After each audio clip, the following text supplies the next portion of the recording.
Wala ka bang pera? Ah, eh, kasi naiwan ko sa bahay yung pera ko eh. Tagal naman nun. Anong oras na? Sabi, alas 9. Tagal-tagal.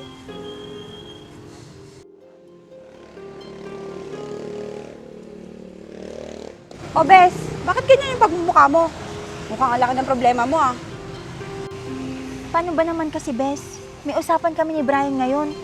Anong oras na? Hanggang ngayon, wala pa siya. Baka naman kasi Bes na tauhan na at kinalimutan ka na. Alam mo namang malaki yung pagkakagusto sa akin nun. Kaya gagawin lahat nun para sa akin. Ay nako, pasaway ka talaga, Lovely. Bakit? Kasalanan ko ba kung maganda ako? At hindi ko naman siya pinipilit. Siya yung nagkukusa, no? Kasi nga po, nabubulagan siya sa kagandahan mo daw. Kaya gagawin niya po ang lahat para mapasagot ka. Tigilan mo ako sa pangaasar mo sa akin, Emma. Baka mamaya, pati ikaw madami sa init ng ulo ko.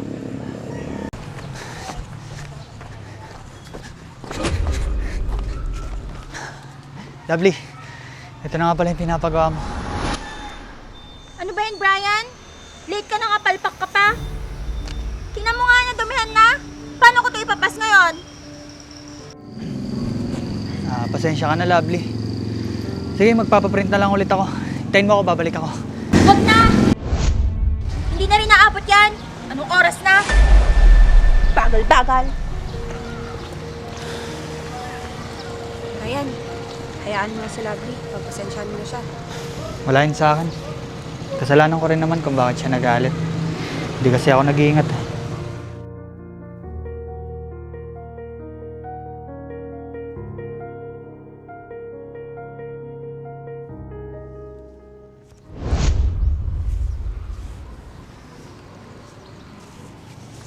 Brian, Oh, hindi na ka pa ba dito?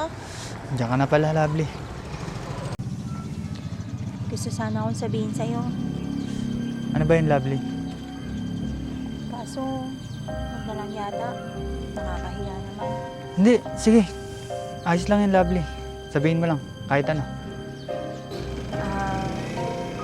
Kasi Brian, na-short ako sa bayarin namin sa project. Kailangan na kasing bayaran agad. Kapag hindi kasi ako nakabayad, baka hindi ako makagraduate at bumagsak ako. Kaya Brian, naglakas loob na lang ako para lapitan ka. Baka naman may extra ka dyan. Please, babayaran ko din naman agad. Kahit mga 2,000 lang sana, Brian. 2,000? Bakit? Wala ka bang pera? Kasi naiwan ko sa bahay yung pera ko eh. Teka.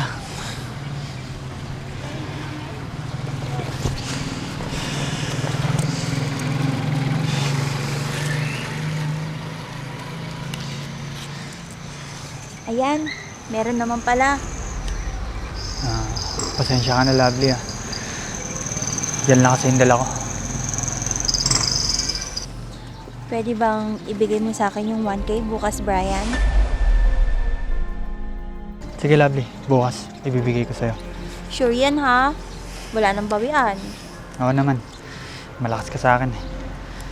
Sige, basta kapag meron na yung 1K bukas, sabihin mo agad, ha? Huwag kang mag-alala. Bukas, tatawagan kita. Sige, Brian. Mauna na ako. Nagmamadali kasi ako. May pupuntahan pa ako. Sige, mag-iingat ka. Sige.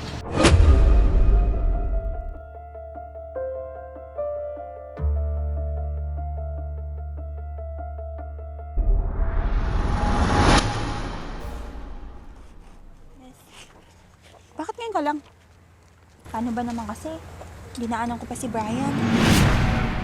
Ako Bes, huwag mo sabihing may kailangan ka na naman sa kanya. Oo, Bes. Humiram kasi ako sa kanya. Alam mo na. Saan mo ba kasi gagamitin, Bes? Basta, short kasi ako. Ganun ba? Ano ba kasi mga binili mo? Huwag mo nang tanungin. Akin na lang yun. Wala ka na nga pera kung saan mo pa binibili. Tumahimik ka na nga lang, Bes. Ay nako, Bes. Ikaw talaga. Bes, ano to? Anong nangyari dyan? Wala to, Bes. Na ano lang sa pintuan namin. Sigurado ka ba, Bes? Kung ano-ano kasing ginagawa mo? Huwag mo na pansinin to. Ano na kasi yung ginagawa natin? Oh, eto. Eto. Check mo naman kung tama na ba itong ginawa ko, kung okay na ba siya sa'yo. Ayan. Eto. Oh, may i-comment ka pa ba dyan? Itong mga to, oh.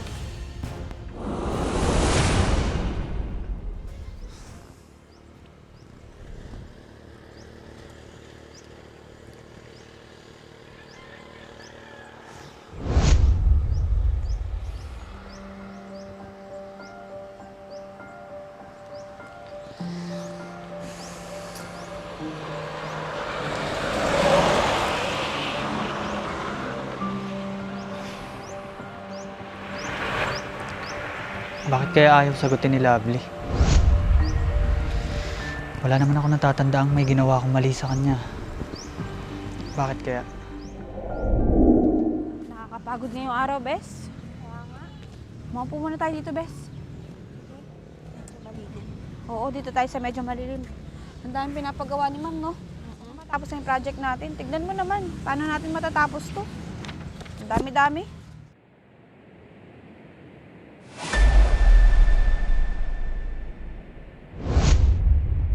Bes, matatapos kaya natin ngayong araw to? Oo, tapusin natin. Sayang naman kasi yung araw. Sa bagay. Lovely! Bakit di ka sumasagot sa mga tawag ko?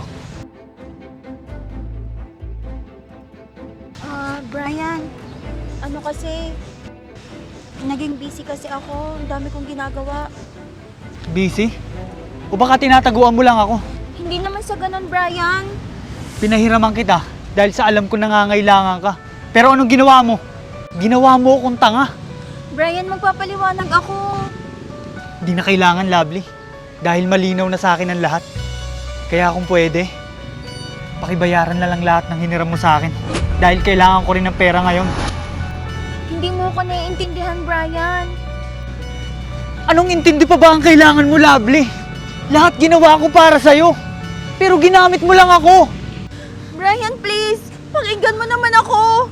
Hindi ko naman sinasadyang gamitin ka. Ginawa ko lang yun dahil... Dahil ano, Lovely?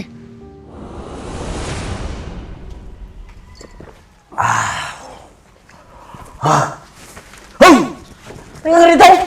Bakit po, Tay? Pahinga ng pera! Aray ko po! Aray ko, Tay! Tama na po! Magpahinga na kayo! Lasing na kayo, Tay! Ayaw kong magpahinga! Aray ko! Hindi pa ako lasing! Sige na! Kami ng pera! Pero, Tay, allowance ko po ito. May babayaran po ako sa school. Wala akong pakialam! Sige na! Bisan mo! Tay, paano na po yung babayaran ko sa school? Bahala ka lang maghanap ng pera! Hindi ko na problema lang! Bakit hindi po kayo maghanap buhay kagaya ni nanay?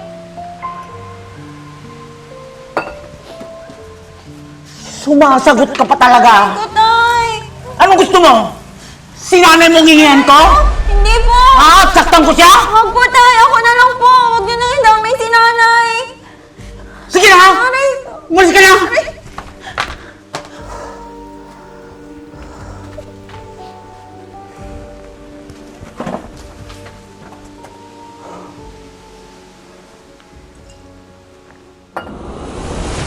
Nakikita mo ba to? Itong mga to!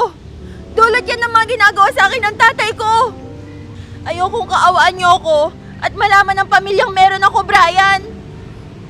Natatakot ako kasi baka iwasan niyo ako.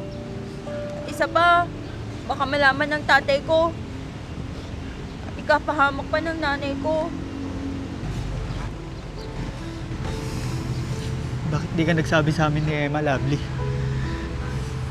Mga totoong kaibigan kami. May intindihan ka namin. Naging duwag ako para ipaglaban ang karapatan ko. Dahil ayaw kong masira ang pamilya namin. Pero hindi naman habang buhay, Lovely. Magtitiis ka lang. Dahil sa ginagawa sa'yo ng tatay mo. Wala kasi akong alam na ibang paraan. Kaya patawarin niyo ako. Dahil hindi ko sinasadya ang lahat ng ginawa ko.